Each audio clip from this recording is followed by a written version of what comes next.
Breaking company America की। स्वागत है, व्यापार करिए, करोड़ों अरबों कमाइए, लेकिन भारत के कानून और भारत के संविधान का आपको पालन करना पड़ेगा।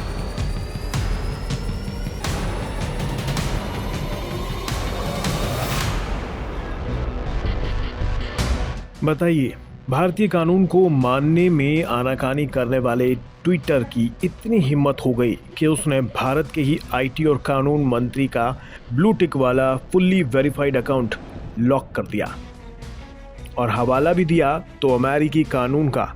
ये तो हद ही हो गई। एक बात बिल्कुल स्पष्ट कर देनी पड़ेगी कि ट्विटर भारत के कानून से ऊपर नहीं है। अगर आपको भारत में अपना कारोबार चलाना है तो आपको यहां के कायदे कानून मानने होंगे, उसके अधीन रह के कार्य करना होगा। ट्विटर ने ये हिमाकत आज सुबह की है और 1 घंटे बाद ही आईटी मंत्री रविशंकर प्रसाद का हैंडल अनलॉक कर दिया, जिसके बाद रविशंकर प्रसाद ने ट्विटर पर ही इस बहुत ही अजीब घटना के बारे में ट्वीट किया और 2 स्क्रीनशॉट भी शेयर किए। एक में ट्विटर द्वारा अकाउंट लॉक करने की सूचना है और दूसरे में अनलॉक करने की जानकारी। भारत के आईटी मंत्री का अकाउंट लॉक करने की वजह ट्विटर ने अमेरिका के कॉपीराइट एक्ट को बताया और रविशंकर प्रसाद को इसके उल्लंघन का दोषी माना। अमेरिका में ये कानून साल 1998 में बना था, जिसका नाम है डिजिटल मिलेनियम कॉपीराइट एक्ट। इस कानून का मकसद किसी डिजिटल कंटेंट को चोरी होने से बचाना है और चोरी करने के आरोपी के खिलाफ कार्रवाई करने में मदद करना है। इस कानून के तहत सभी तरह के डिजिटल प्रोडक्ट जैसे ऑडियो, वीडियो, टेक्स्ट और कंटेंट आते हैं। हालांकि ट्विटर ने ये नहीं बताया कि भारत के आईटी मंत्री रविशंकर प्रसाद पर किस डिजिटल कंटेंट को कॉपी करने का आरोप है। ये कंटेंट भारतीय था या अमेरिकी, लेकिन उसने ये जरूर बता दिया कि वो भारत में अमेरिकी कानूनों से ही चलेगा।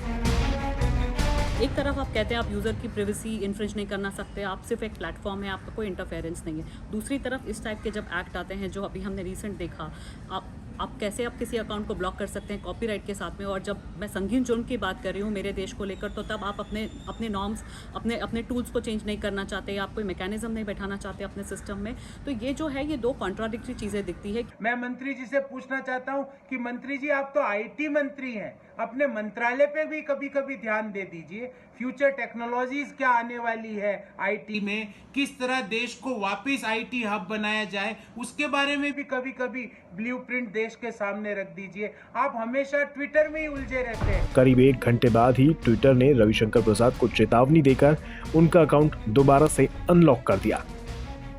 लेकिन उससे पहले ही रविशंकर प्रसाद ने देसी मैसेजिंग ऐप कूपर ट्विटर के खिलाफ मोर्चा खोल दिया। कानून मंत्री ने लिखा, ट्विटर की कार्रवाई आईटी एक्ट 2021 के नियमों का उल्लंघन है क्योंकि ट्विटर ने उनका अकाउंट लॉक करने से पहले कोई सूचना नहीं दी। रविशंकर प्रसाद ने कहा कि ऐसा लगता है कि ट्विटर की मनमानी और एक तरफा हरकतों को लेकर मैंने जो बयान दिए, खासतौर पर मेरे इंटरव्यू के क्लिप्स को टीवी चैनल के साथ शेयर करने और उसके जोरदार असर से उन्हें तकलीफ हुई है। उन्होंने कहा कि ट्विटर के इस कदम से संकेत मिलता है कि वो फ्री स्पीच के हिमायती नहीं है, जिसका वो दावा करते हैं। वो सिर्फ अपना एजेंडा चलाने में रुचि रखते हैं।